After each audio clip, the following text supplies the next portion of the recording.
Mi nuera intentó robar mi casa, y por muy poco no lo logró. Para ser más exactos, llamó a mi puerta acompañada de un abogado falso y con una sonrisa que, en realidad, escondía una puñalada por la espalda. Mi nombre es Isabela, y a mis 58 años jamás imaginé que pasaría por algo así. Esta es la historia de cómo defendí mi hogar, ladrillo a ladrillo, contra quien quería arrancármelo. Antes de sumergirnos en este viaje, dime en los comentarios, ¿desde dónde estás leyendo o escuchándome ahora? Ese día comenzó con un presentimiento. El cielo estaba pesado, con nubes densas que dejaban el aire húmedo y pegajoso.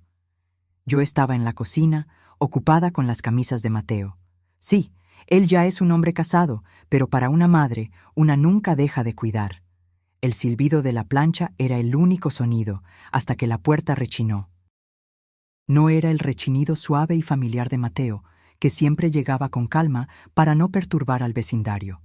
Era un rechinido apresurado, decidido, como si quien llegaba tuviera urgencia en resolver algo crucial.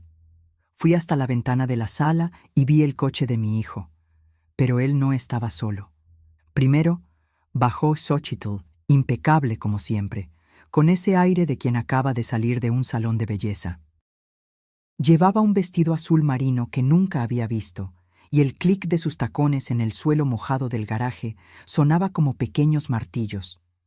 Detrás de ella, Mateo salió despacio, mirando al suelo, con las manos en los bolsillos. Y entonces, para mi sorpresa, un tercer hombre salió del asiento trasero. Un sujeto de unos 50 años, con un traje gris impecable, un maletín de cuero en la mano y una expresión seria que definitivamente no combinaba con una visita social. Mi corazón dio un salto. No era nerviosismo común, era un instinto primitivo, el mismo que me hizo despertar en mitad de la noche cuando Mateo era un bebé y tenía fiebre, incluso antes de que llorara. El mismo que me alertó sobre el accidente de mi difunto esposo, Diego, incluso antes de que sonara el teléfono. Algunas cosas simplemente se sienten en la piel. Me arreglé el cabello rápidamente en el reflejo del televisor apagado y abrí la puerta antes de que tocaran el timbre. Quería parecer natural, pero por dentro, cada movimiento era calculado. Cuando la puerta se abrió, Xochitl ya tenía la mano levantada para apretar el botón. «Hola, doña Isabela», dijo ella, con esa sonrisa amplia que usaba en las visitas de domingo. Pero hoy había algo diferente, una urgencia mal disimulada, un brillo en los ojos que no era alegría. «Hemos traído una visita especial». Mateo apenas me miró, murmuró un «mamá» casi inaudible, y se escondió detrás de su esposa como un niño. El hombre de traje se adelantó, extendiendo la mano. «Señora Isabela, mucho gusto.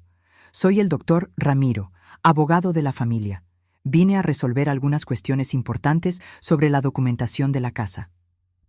La forma en que enfatizó familia me incomodó, como si yo no formara parte de ella, como si fuera solo un detalle a resolver.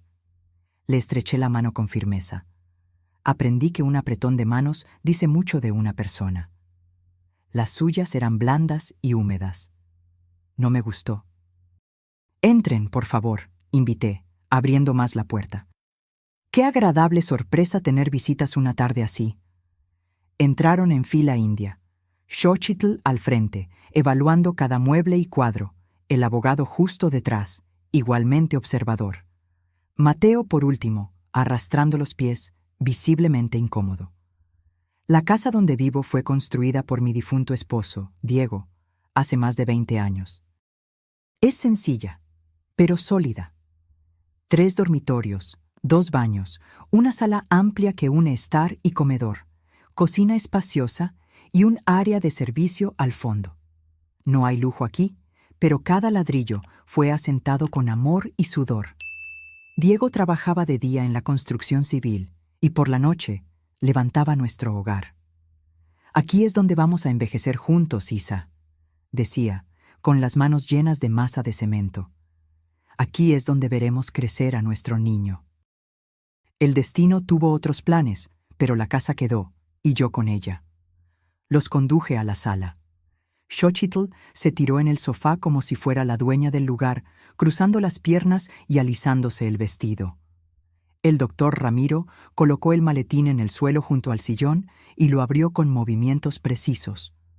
Mateo se quedó de pie, apoyado en la pared, mirando por la ventana, como si esperara que la lluvia de afuera resolviera sus problemas.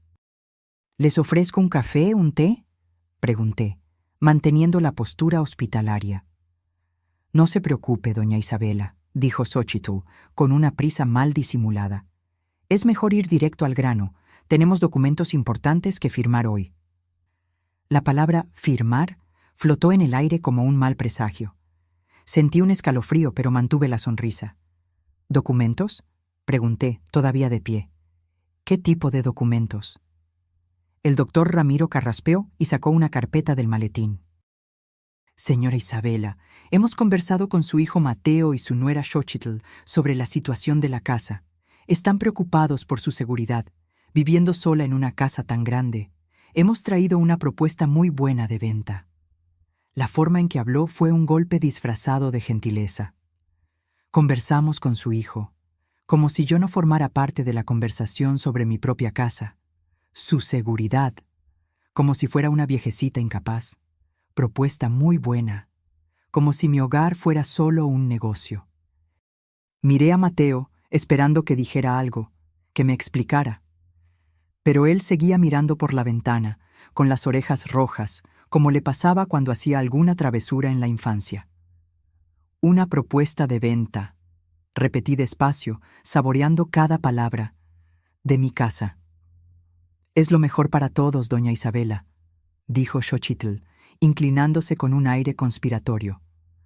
Encontramos un apartamento hermoso para usted, más pequeño, más seguro, con portería las 24 horas. Usted no tendrá que preocuparse por nada y todavía le quedará un buen dinerito de la venta para cuidarse. Cada palabra era una agresión velada. Más pequeño, porque yo no merecía espacio. Más seguro, porque yo era incapaz. No tendrá que preocuparse, porque yo era una carga. Un dinerito, porque mi casa valía solo eso para ellos. El doctor Ramiro abrió la carpeta y desparramó papeles en la mesa de centro. Reconocí formularios de notaría, pero había otros que nunca había visto. Todo ya está prácticamente resuelto, dijo él, sacando una pluma dorada del bolsillo. Solo necesita su firma en algunos lugares y podremos cerrar el negocio esta misma semana. Fue en ese instante que algo dentro de mí encajó. Como sintonizar una radio y, de repente, la señal se vuelve clara. Vi todo con una nitidez aterradora. El nerviosismo de Mateo, la prisa de Xochitl, la excesiva seguridad del supuesto abogado, los papeles demasiado listos, la conversación demasiado dirigida. No vinieron a consultarme, vinieron a informarme. No era una propuesta, era una comunicación. Ellos ya habían decidido todo, y yo era solo la última pieza a mover en el tablero. Pero había un problema en ese plan. Habían subestimado la pieza equivocada. Sonreí.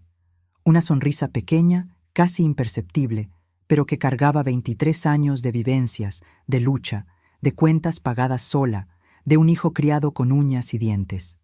Una sonrisa que decía: ustedes no tienen idea con quién están lidiando.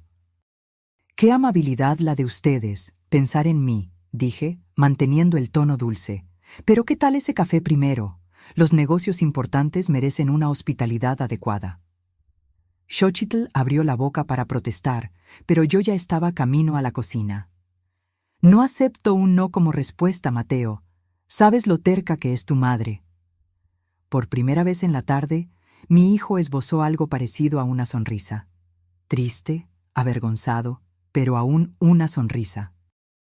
Por un segundo, vi en él al niño que me ayudaba a hacer café los domingos, subiéndose a una silla para alcanzar los vasos. En la cocina, mientras preparaba el café, mi mente trabajaba a mil. Cada detalle de la situación encajaba como piezas de un rompecabezas siniestro. Las visitas cada vez más raras de Mateo, las preguntas sutiles de Xochitl sobre documentos, su insistencia en ayudar con el papeleo, el interés repentino en mi bienestar. Habían planeado todo, menos una cosa. Yo no era la viejecita confusa que ellos pensaban.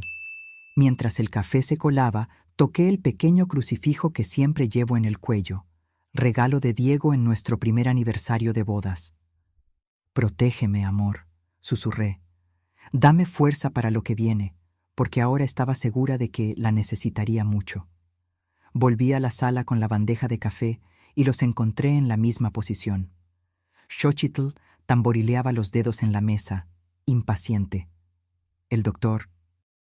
Ramiro organizaba y reorganizaba los papeles, como si el orden de ellos marcara alguna diferencia.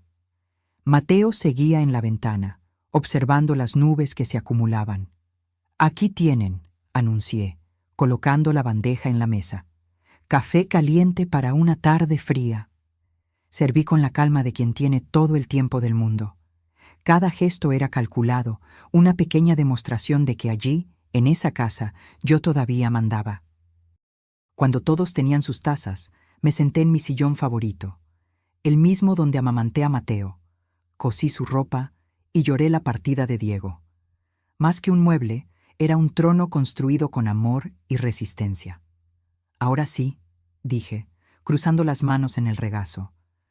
«Pueden explicarme bien esta historia de la venta de mi casa». Mi tono había cambiado. Ya no era la voz hospitalaria. Era la voz de la mujer que crió un hijo sola, que enfrentó filas de banco cuando le dijeron que no podía tener cuenta sin su marido, que convenció a directores de escuela de darle una oportunidad a un niño que había perdido a su padre. Era la voz de la mujer que acababan de descubrir que existía. Y la tarde, que ya prometía tormenta, apenas estaba comenzando. Mientras ellos sorbían el café en silencio, mi mente viajó lejos de esa tensa sala. Cerré los ojos por un segundo y me permití recordar cuándo empezó todo, cuando esa casa era solo un sueño garabateado en un papel pardo en la mesa de la cocina de nuestro primer apartamento alquilado. Conocí a Diego joven, recién salida de casa de mis padres.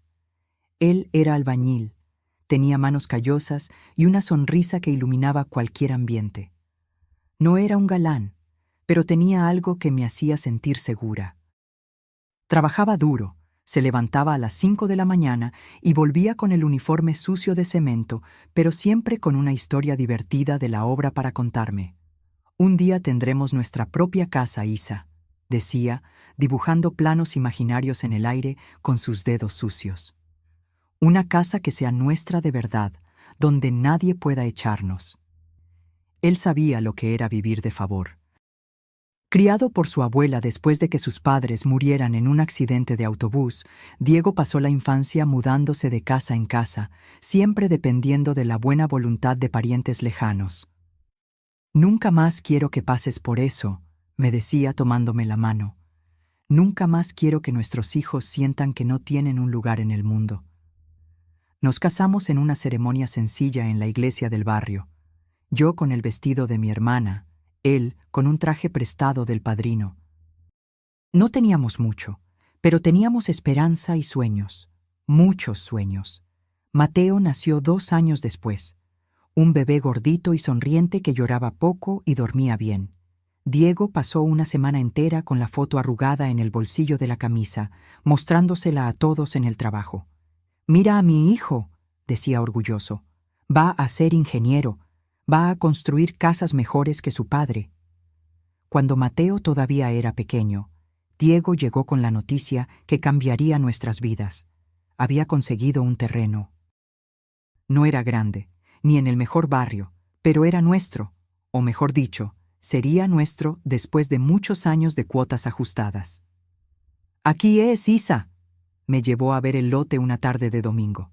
Era un pedazo de tierra batida con maleza y un árbol al fondo. Para mí parecía un terreno baldío. Para él era el paraíso. «Aquí es donde construiremos nuestro castillo», y fue exactamente lo que hicimos, ladrillo por ladrillo, fin de semana tras fin de semana, feriado tras feriado. Diego trabajaba en la construcción civil durante la semana y construía nuestra casa en sus horas libres.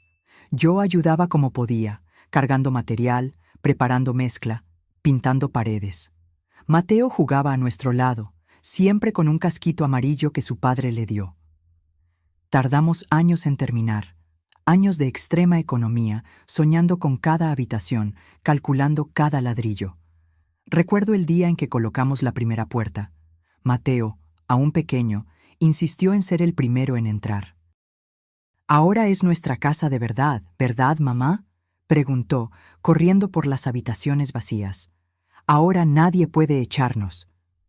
Exactamente lo que su padre siempre decía. Cuando finalmente nos mudamos, Mateo parecía un príncipe explorando su castillo. Cada habitación era una aventura, cada rincón un escondite. La casa aún no estaba completamente lista. Faltaban azulejos en el baño, el piso de la cocina era de cemento quemado, las paredes pedían pintura, pero era nuestra. «Terminaremos poco a poco», decía Diego, abrazándonos a mí y a Mateo en medio de la sala vacía. «Lo importante es que estamos en casa». Los años siguientes fueron los mejores de mi vida. Diego consiguió un mejor empleo en una constructora grande. Mateo se adaptó bien a la escuela, y yo hacía costuras en casa para complementar los ingresos. Poco a poco, fuimos mejorando la casa. Azulejos en la cocina, piso de cerámica en la sala, un jardín pequeño, pero bien cuidado. Mateo crecía demasiado rápido. De niño callado que jugaba con bloques, se convirtió en un preadolescente lleno de energía y preguntas. «Papá, ¿cómo supiste dónde poner cada ladrillo?». «Mamá, ¿por qué nuestra casa es diferente de las otras? Cuando sea grande, construiré una casa aún más grande». Diego tenía paciencia infinita con las curiosidades de su hijo. Pasaba horas explicando sobre cimientos, estructura, acabados. «Una casa no es solo paredes y techo, Mateo», decía. «Es donde guardamos nuestras memorias, donde creamos nuestra historia. Por eso, tiene que hacerse con amor». Mi marido siempre estaba mejorando algo. Un armario nuevo aquí, una estantería allá, una jardinera en el área de servicio. Tenía manos de oro para cualquier reforma. «La casa necesita crecer junto con la familia», explicaba. «Tiene que adaptarse a nuestras necesidades». Recuerdo una tarde específica, cuando Mateo tenía 12 años, que Diego llegó más animado. Había conseguido un trabajo extra en una obra grande. Pagaba bien, pero era peligroso. Trabajo en altura, en edificios altos. «Es solo por unos meses, Isa. Con ese dinero, podemos liquidar la casa antes». No me gustó la idea. Tuve un mal presentimiento, el mismo instinto que me alertaba cuando algo no estaba bien. «Diego, no tenemos prisa. La casa está bien». Pero él ya había decidido. «Quiero que estén seguros. Quiero que si un día algo me sucede, al menos tengan la casa pagada». Como si supiera que el tiempo se agotaba. El accidente ocurrió una mañana de agosto. Un andamio mal montado, una ráfaga de viento más fuerte, un movimiento en falso. Diego cayó desde el 10º piso, sin llegar vivo al hospital. Mateo estaba en la escuela cuando recibí la llamada. Recuerdo cada detalle de ese día.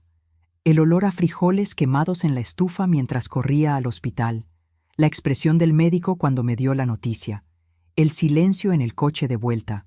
¿Cómo le contaría a un niño de 12 años que su padre no regresaría? Cuando Mateo llegó de la escuela, me encontró sentada en el sofá, aún con el uniforme de enfermera de mi trabajo de medio tiempo. Él percibió inmediatamente que algo andaba mal. «¿Dónde está papá?», fue la primera pregunta. «Siéntate aquí, amor», le dije, tirándolo hacia mí. «Necesito contarte algo». Vi su mundo desmoronarse en tiempo real. El niño alegre y parlanchín se transformó en un niño silencioso y perdido. Lloramos juntos en ese sofá hasta que el sol se puso. Los meses siguientes fueron los más difíciles. Además del dolor de la pérdida, estaban las cuestiones prácticas. La constructora pagó una pequeña indemnización, suficiente para saldar la casa, pero no mucho más. Mi salario de enfermera de medio tiempo no cubría los gastos. Mateo necesitaba ropa, material escolar, comida, medicinas. Fue entonces cuando descubrí que cosía mejor de lo que imaginaba. Comencé con pequeños arreglos para vecinas, luego ropa sencilla, hasta que conseguí clientela fija. Trabajaba por la mañana en el hospital y por la tarde y noche en la máquina de coser. Mateo me ayudaba como podía. Organizaba las telas, entregaba ropa lista, cuidaba la casa mientras yo trabajaba. Creció demasiado rápido, asumiendo responsabilidades que no eran suyas, pero nunca se quejó. «Lo lograremos, mamá», decía cuando me veía preocupada por las cuentas. «Papá dejó la casa pagada. Lo lograremos». Y lo logramos. Año tras año, cuenta tras cuenta, Mateo se convirtió en un adolescente responsable, estudioso, determinado. «Me graduaré de la universidad», decía. «Conseguiré un buen trabajo y cuidaré de usted». Acompañé cada etapa. Las primeras notas bajas, los noviazgos de la adolescencia, la ansiedad del examen de ingreso a la universidad, la alegría de la aprobación en administración. En la graduación, lloramos los dos. Diego estaría tan orgulloso. Mateo consiguió un empleo justo después de la universidad. No ganaba mucho, pero era un comienzo. Empezó a ayudarme con los gastos de la casa, aunque yo insistiera en que no necesitaba. «La casa es nuestra, mamá. Quiero ayudar a cuidarla». Fueron años buenos. Mateo crecía profesionalmente. Yo continuaba con mis trabajos. La casa se mantenía acogedora. Los domingos traía novias a almorzar. Algunas duraban poco, otras más. Yo nunca me inmiscuía, pero observaba, siempre alerta para quienes realmente querían a mi hijo y quienes estaban solo de paso. Fue hace algunos años que apareció con Xochitl. Diferente de las otras, ella era más determinada, ambiciosa. Hablaba sobre metas de vida, planificación financiera, inversiones. Para un muchacho que siempre había vivido de forma sencilla, sus palabras sonaban como música. «Ella me ayuda a pensar en el futuro, mamá», decía Mateo, con los ojos brillando. «Ella tiene visión de negocios, sabe cómo hacer que el dinero rinda». Xochitl era educada, solícita, siempre con una sonrisa, pero algo en la forma en que miraba alrededor de la casa me incomodaba. No era curiosidad natural, era algo más calculado, más evaluativo. «Qué casa acogedora, doña Isabela», decía, pasando los dedos por los muebles. «Debe valer una buena suma hoy, con la valorización del barrio». Comentarios así se volvieron frecuentes, disfrazados de elogios, pero yo ya había vivido demasiado para no reconocer interés. La propuesta de matrimonio llegó después de un tiempo. Mateo estaba nervioso, feliz, ansioso. «Dijo que sí, mamá, nos vamos a casar». Fingí alegría, abracé a mi hijo, felicité a la pareja, pero por dentro el mismo instinto que me había alertado sobre el trabajo peligroso de Diego susurraba de nuevo. La boda fue una fiesta pequeña, pero bonita. Xochitl radiante, Mateo enamorado y yo tratando de alejar los pensamientos negativos. Quizás estoy siendo injusta, pensaba. Quizás es solo el miedo de perder a mi hijo. Pero cuando vi a Xochitl conversando con invitadas sobre planes futuros y cambios necesarios, supe que mi instinto estaba en lo cierto. Y ahora, meses después de la boda, allí estaba ella, en mi sala, con papeles de venta de mi casa y un abogado falso, probando que yo debería haber confiado más en mi intuición. Abrí los ojos y volví al presente. Los tres seguían allí, esperando mi respuesta. Décadas construyendo esta casa, más de 20 años defendiéndola sola, una vida entera de recuerdos en cada rincón. ¿Y ellos creían que yo iba a entregar todo en una tarde lluviosa de jueves? La desconfianza no me golpeó de repente, sino que llegó poco a poco, como el agua goteando de una gotera que ignoras hasta que el techo está todo manchado. En los primeros meses de matrimonio, Xochitl seguía siendo la nuera atenta de siempre. Traía flores, elogiaba mi comida, preguntaba por mi salud. Pero pequeños detalles empezaron a incomodarme.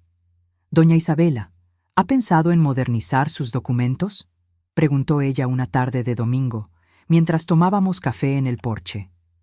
«Hoy es importante mantener todo organizado, digitalizado. Conozco un gestor excelente que puede ayudar. En ese momento, pensé que era amabilidad. Xochitl trabajaba con marketing digital.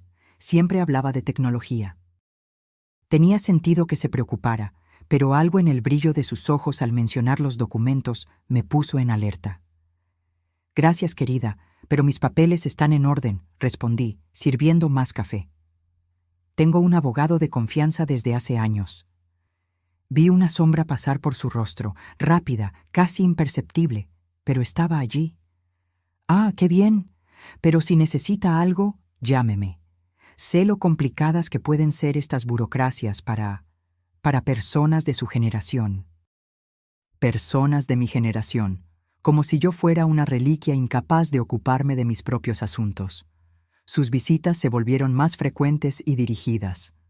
Xochitl siempre encontraba una excusa para venir, una receta nueva para que yo probara, usar el baño, mostrar algo en el celular a Mateo. Pero yo notaba cómo sus ojos recorrían cada habitación, cómo hacía preguntas inocentes sobre reformas, mantenimiento, gastos de la casa. Esta sala quedaría hermosa con una pared derribada, ¿no cree?, comentó una vez, señalando la división entre la sala de estar y el comedor. Darle una sensación de amplitud increíble. Y con el valor que tienen las casas hoy en el barrio, una reforma así valorizaría mucho el inmueble. ¡Inmueble! Ella llamaba a mi casa inmueble, como si fuera solo un bien más para ser negociado. Mateo, pobrecito, parecía no darse cuenta de nada o fingía no darse cuenta. Estaba enamorado, deslumbrado con la mujer que hablaba de inversiones y futuro brillante. Cuando yo intentaba tocar el tema sutilmente, él cambiaba de conversación o defendía a su esposa. Xochitl solo quiere ayudarnos, mamá. Ella entiende de finanzas, de planificación. Necesitamos pensar en el futuro. El futuro, siempre el futuro, como si el presente, nuestra vida sencilla, pero digna, no valiera nada. Fue una mañana de martes que recibí la llamada que cambió todo. Estaba regando las plantas del porche cuando el teléfono sonó. Era don Ricardo, de la notaría donde registré la casa hace tantos años. Doña Isabela, disculpe la molestia, pero hoy recibí una visita extraña. Una señorita se presentó como su apoderada, queriendo información sobre la escritura de su casa. Se me heló la sangre. La manguera se me resbaló de la mano mientras procesaba la información. ¿Cómo que apoderada? Pues sí, me pareció raro. Ella tenía algunos documentos. Decía que usted estaba enferma y necesitaba ocuparse del papeleo. Pero como la conozco desde hace años, decidí llamar antes de dar cualquier información. ¿Enferma? ¿Xochitl había dicho que yo estaba enferma? Don Ricardo, yo no mandé a ninguna apoderada y no estoy enferma en absoluto. Lo imaginé, por eso llamé. La señorita insistió bastante, dijo que era urgente. Hasta mostró un carné de identidad suyo, pero no me convenció. Esas estafas son cada vez más sofisticadas. ¿Un carné de identidad mío? ¿Cómo lo consiguió? Agradecí a don Ricardo y colgué el teléfono con las manos temblorosas. No de miedo, sino de indignación. Corrí a mi habitación y abrí el cajón donde guardaba mis documentos importantes. Todo estaba allí. DNI, CPF, carné de conducir. Pero entonces recordé. Semanas atrás, Xochitl había pedido ver mi DNI porque estaba organizando una lista de regalos de cumpleaños y quería asegurarse de la ortografía correcta de mi nombre. ¡Qué tonta fui! Le entregué el documento sin sospechar. Debe de haberle sacado una foto o una copia cuando fue al baño. Esa tarde me senté en la cocina con un cuaderno y empecé a anotar todo. Cada comentario extraño, cada pregunta dirigida, cada comportamiento sospechoso. El patrón quedó claro como el agua. Xochitl estaba mapeando mi vida financiera, probando mi capacidad mental, construyendo un caso para presentarme como incapaz. Al día siguiente, tomé una decisión. Me vestí con mi mejor ropa y fui al centro de la ciudad. Primera parada, notaría. Pedí que se incluyera una observación especial en mi expediente. Cualquier solicitud sobre mis documentos debería ser confirmada personalmente conmigo vía telefónica antes de cualquier procedimiento. Doña Isabela, usted hace bien en precaverse, dijo don Ricardo. Esas estafas contra personas mayores son cada vez más comunes. Personas mayores. Yo tenía 58 años, trabajaba, conducía, cuidaba la casa sola, pero para el mundo ya era una persona mayor vulnerable. Segunda parada. Banco. Hablé con el gerente, un muchacho joven, más atento, y solicité que se incluyera una contraseña especial en mi cuenta. Cualquier intento de movimiento o consulta sin la contraseña sería bloqueado automáticamente. Es una medida sabia, señora Isabela. Vemos muchos casos de familiares que intentan aprovecharse de personas más experimentadas. Experimentadas. Al menos era mejor que mayor. Tercera parada. Oficina del doctor Miguel, mi abogado desde hace más de 15 años. Un hombre íntegro, de cabellos grises y experiencia real. Le conté todo. Las preguntas de Xochitl, el intento en la notaría, mi creciente desconfianza. Isabela, hiciste bien en venir a buscarme. Voy a preparar algunos documentos preventivos, una declaración de capacidad mental, un poder específico solo para mí en casos de emergencia, y vamos a actualizar tu testamento. ¿Testamento? Es mejor prevenir. Si alguien está intentando cuestionar tu capacidad, necesitamos dejar tu voluntad bien clara y documentada. Volví a casa con una carpeta llena de papeles firmados y sellados. Documentos que probaban mi cordura mental, mi capacidad de decisión, mi voluntad expresa sobre mis bienes. Era mi armadura contra cualquier intento de estafa. Esa noche, Mateo vino a cenar. Estaba extraño, nervioso, evitando mi mirada. Xochitl no vino, alegó dolor de cabeza. Mamá, quería hablar algo con usted. Puedes hablar, hijo. Es sobre la casa. Xochitl cree que sería mejor si usted pensara en quizás mudarse a un lugar más pequeño, más seguro. Allí estaba el primer movimiento oficial. Mateo, esta casa es mi hogar. ¿Por qué me mudaría? Es que la casa es muy grande para una sola persona. Y el barrio ha cambiado, se ha vuelto más peligroso. Xochitl se preocupa por usted. Xochitl se preocupa, siempre Xochitl. ¿Y tú, Mateo, tú te preocupas? Bajó los ojos.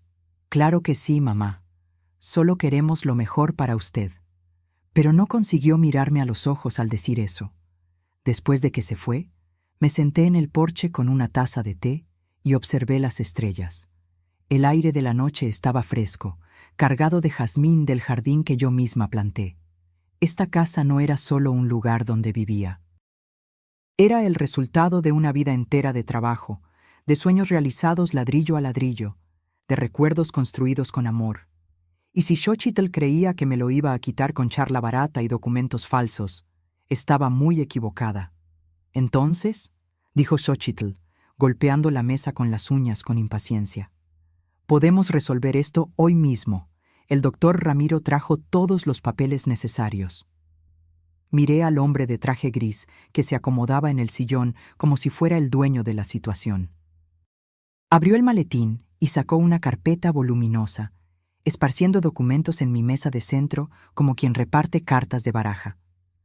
Señora Isabela, dijo él con voz almidonada, esta es una propuesta muy ventajosa. El apartamento que encontramos para usted es moderno, con toda la seguridad necesaria para una persona de su edad. Persona de mi edad, de nuevo. ¿Y cuál sería exactamente su formación, doctor Ramiro? Pregunté, manteniendo el tono dulce, pero directo. Él dudó por una fracción de segundo. Soy abogado especializado en derecho inmobiliario. Qué interesante. ¿De qué universidad? ¿De la Universidad Federal? ¿Cuál federal? Son tantas. Xochitl intervino rápidamente. Doña Isabela, eso no es importante ahora. Lo que importa es resolver la situación de la casa antes de que se complique más. ¿Más complicado para quién? Mateo seguía callado, mirando por la ventana como si quisiera estar en cualquier lugar menos allí. De vez en cuando, Me lanzaba miradas rápidas, casi suplicantes, pero no decía nada. ¿Saben? Continué, sirviendo más café. Es curioso cómo ya tienen todo organizado sin siquiera consultarme bien. Hasta apartamento ya eligieron. Es porque nos preocupamos por usted, dijo Xochitl, forzando una sonrisa. Queremos facilitar todo. ¡Qué amabilidad! Tomé uno de los papeles de la mesa y fingí examinarlo. ¿Y este documento aquí? ¿Qué es exactamente? El supuesto doctor Ramiro se adelantó. Es la escritura de cesión de la propiedad. Muy simple. Solo necesita firmar aquí, aquí y aquí. Señaló varias líneas con la pluma dorada. ¿Cesión para quién? Para la empresa responsable de la venta. ¿Y el nombre de esa empresa? Silencio incómodo. Xochitl y el falso abogado se miraron. Está todo especificado en el documento, murmuró él. Ah, sí. Tomé mis gafas de lectura y empecé a leer en voz alta. Cesión de derechos de la propiedad ubicada en... Me detuve. ¡Qué curioso! Aquí dice que estoy cediendo la casa a Mateo Silva y Xochitl Méndez. El silencio ahora era ensordecedor. ¿Quiere decir que no hay ninguna empresa? ¿La casa va directamente para ustedes? Xochitl perdió la compostura. Doña Isabela, es solo una formalidad. Como somos familia, es más fácil hacer la transferencia así. Después la vendemos y compramos el apartamento para usted. Después ustedes la venden, repetí despacio. ¿Mi casa?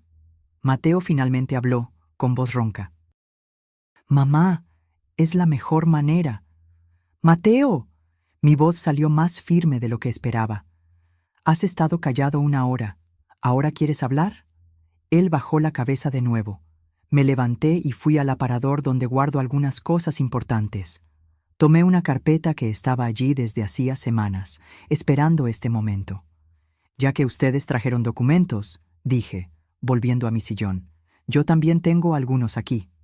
Abrí la carpeta y saqué el primer papel. Este es un informe de capacidad mental, hecho por el doctor Miguel Soto, psiquiatra, atestando que estoy en plenas condiciones de tomar decisiones sobre mi vida y mis bienes. Vi el rostro de Xochitl palidecer. Este de aquí es un informe de mi médico confirmando que no tengo ningún problema de salud que comprometa mi juicio. Coloqué el segundo documento sobre la mesa. ¿Y este? Tomé una hoja con membrete oficial. Es un informe de la policía que registré en la comisaría denunciando intento de fraude contra mi persona. El silencio ahora era de pánico. El falso doctor Ramiro comenzó a guardar sus papeles a toda prisa. Ah, pero lo mejor viene ahora. Tomé mi celular y apreté el play en una grabación. La voz de Xochitl resonó por la sala. Don Ricardo, soy apoderada de doña Isabela. Ella tiene algunos problemas de salud y necesito encargarme de la documentación de su casa. Mateo abrió los ojos de par en par. Era la primera vez que escuchaba aquello. Esto lo grabó don Ricardo de la notaría cuando intentaste hacerte pasar por mi apoderada, expliqué, mirando directamente a Xochitl. Estaba roja de rabia y vergüenza. Puedo explicarlo. Puedes, interrumpí. Entonces explica también esto. Mostré una foto en el celular. Esta es la copia de mi DNI que sacaste cuando pediste verificar la ortografía de mi nombre. Don Ricardo me la mostró cuando intentaste usarla como identificación falsa. El falso abogado se levantó abruptamente. Necesito irme. Tengo otro compromiso. Puedes irte, dije sonriendo. Pero antes, doctor Ramiro, si es que ese es tu nombre, ¿puedes mostrarme tu carné de la OAB? Él se detuvo en la puerta, congelado. No lo tienes, ¿verdad? Porque no eres abogado. Además, intento de ejercicio ilegal de la profesión es un delito. ¿Quieres que llame a la policía ahora o prefieres irte y no volver más? Salió por la puerta, sin decir una palabra, dejando incluso el maletín atrás. Mateo estaba en shock, mirando de mí a Xochitl como si estuviera viendo una película de suspenso. Xochitl, dijo él con voz temblorosa, ¿qué es todo esto? Ella explotó. Tu madre es una vieja paranoica. Yo solo quería ayudar. Solo quería que ella tuviera una vida mejor. ¿Ayudar? Me levanté del sillón, intentando declararme incapaz, falsificando documentos, inventando poder notarial. «No entiendes», gritó ella. «Esta casa vale una fortuna. Está siendo desperdiciada con una persona que ni siquiera la disfruta». Y allí estaba la verdad desnuda y cruda. Mateo miró a su esposa como si la viera por primera vez. «Xochitl, ¿me mentiste?» «No mentí. Yo solo quise organizar las cosas de una manera más práctica». «¿Más práctica para quién?», pregunté. «¿Para que ustedes vendan mi casa y se queden con el dinero?». Ella no respondió. No era necesario. La respuesta estaba estampada en su rostro. Tomé el teléfono y marqué un número. «Doctor Miguel, ¿puede venir aquí a casa, por favor? Necesito efectuar la denuncia de la que hablamos». Xochitl abrió los ojos de par en par. «No vas a llamar a la policía. Ya la llamé. Intento de estafa, falsificación de documentos y ejercicio ilegal de la profesión. Debería dar unos buenos años de cárcel». Mateo estaba llorando, lágrimas silenciosas de vergüenza y decepción. Me miró con los ojos rojos. «Mamá, yo no sabía. Juro que no sabía nada de esto». Caminé hacia él y le puse la mano en la cara, como hacía cuando era niño y se lastimaba. «Lo sé, hijo, lo sé». Pero aún sabiéndolo, una parte de mí había muerto esa tarde, porque mi niño, mi Mateo, había elegido creer en una extraña en lugar de confiar en la madre que lo crió. Y algunas elecciones no tienen vuelta atrás. Cuando el doctor Miguel llegó media hora después, la casa ya estaba en silencio. Xochitl había salido como un huracán, cerrando la puerta con tanta fuerza que el cuadro de la pared tembló. Mateo se quedó, pero estaba sentado en el sofá como una estatua, mirando sus propias manos. «Isabela», dijo mi abogado, observando la escena. «¿Estás bien?» «Estoy, doctor Miguel, mejor de lo que he estado en meses». Él me entregó un sobre sellado. «Aquí están los documentos que pidió. La interdicción preventiva fue negada por el juez, como esperábamos, y también tenemos la orden de restricción contra cualquier intento de cambio en la titularidad de la casa sin su presencia personal en la notaría». Tomé el sobre y lo puse en la mesa, justo delante de Mateo. Él levantó los ojos, confundido. «Mamá, ¿qué es esto?» «Es la prueba de que tu madre no es la viejecita incapaz que tu esposa te pintó», respondí, sentándome a su lado. Xochitl presentó una solicitud de interdicción en el juzgado. Quería declararme mentalmente incapaz para poder asumir el control de mis bienes. Él palideció. «Ella no me contó nada de eso». «Estoy segura de que no te lo contó. Así como no te contó que ya había buscado 3 inmobiliarias para tasar esta casa o que abrió una cuenta bancaria a nombre de los dos para recibir el dinero de la venta». El doctor Miguel confirmó con un asentimiento. «Todo documentado y anexado al proceso que vamos a abrir contra ella». Mateo se pasó las manos por el pelo, desesperado. «Dios mío, ¿cómo fui tan ciego?». No respondí. Algunas preguntas uno tiene que responderlas solo. Después de que el doctor Miguel se fue, nos quedamos allí, madre e hijo, rodeados por el pesado silencio de la verdad. Fui a la cocina y volví con 2 vasos de agua. Mateo bebió el suyo como si hubiera atravesado un desierto. «Mamá, ¿puedo explicar?» «No hace falta, Mateo». «Sí hace falta». Se levantó, agitado. «Yo no sabía nada de esto. Xochitl me dijo que usted se estaba volviendo olvidadiza, que era peligroso vivir sola. Me mostró facturas atrasadas. Dijo que usted se había olvidado de pagar». «¿Qué facturas atrasadas? ¿De la tarjeta de crédito? ¿De la farmacia?» Fui al cajón de la cocina y volví con mi carpeta de documentos. Le mostré todos los comprobantes de pago de los últimos 6 meses. Todo al día, todo organizado. «Ella falsificó, Mateo. Creó cuentas falsas para convencerte de que yo estaba perdiendo la capacidad mental. Vi a mi hijo desplomarse. Fue doloroso verlo, pero necesario. Necesitaba entender la dimensión de lo que había sucedido». «¿Cómo lo consiguió todo?», murmuró. «Porque tú la dejaste».